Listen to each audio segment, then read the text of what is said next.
No, and I think that's and this is where you got to give Nico and the Mavericks a lot of credit because nobody saw this coming. Nobody.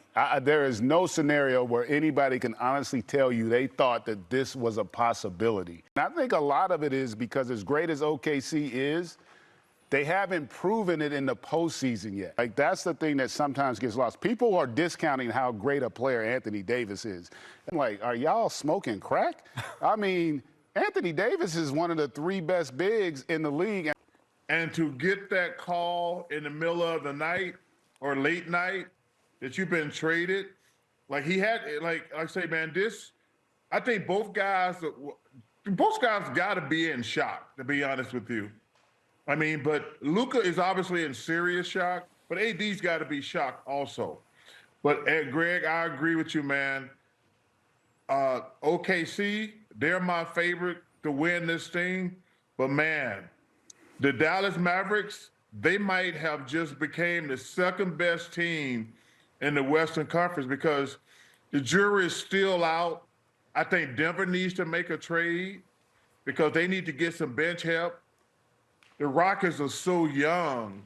I'm not going to take the Rockets beating the Mavs in a 7-game series.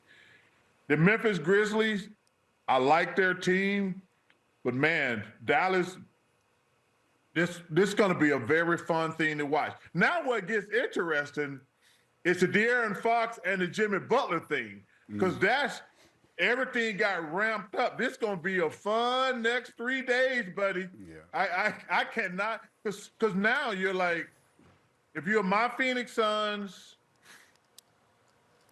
I'm trying to think who else is something. Minnesota. You got Minnesota. You got the Brandon Ingram situation down in New Orleans.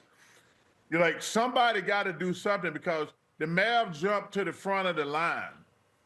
So now I think it's going to be crazy the next 3 days because Thursday's the deadline, obviously. But if you're like, wow, the Mavs went from mediocre to really good in one night. What can the Suns do? What can Minnesota do? What can the Lakers do? The Lakers got to do something else, in my opinion. Chuck, before we let you go, I got to ask you this. You know, after you got traded to the Suns, like you're talking about, you won the MVP the next year, right? You talk about Anthony Davis being pissed off.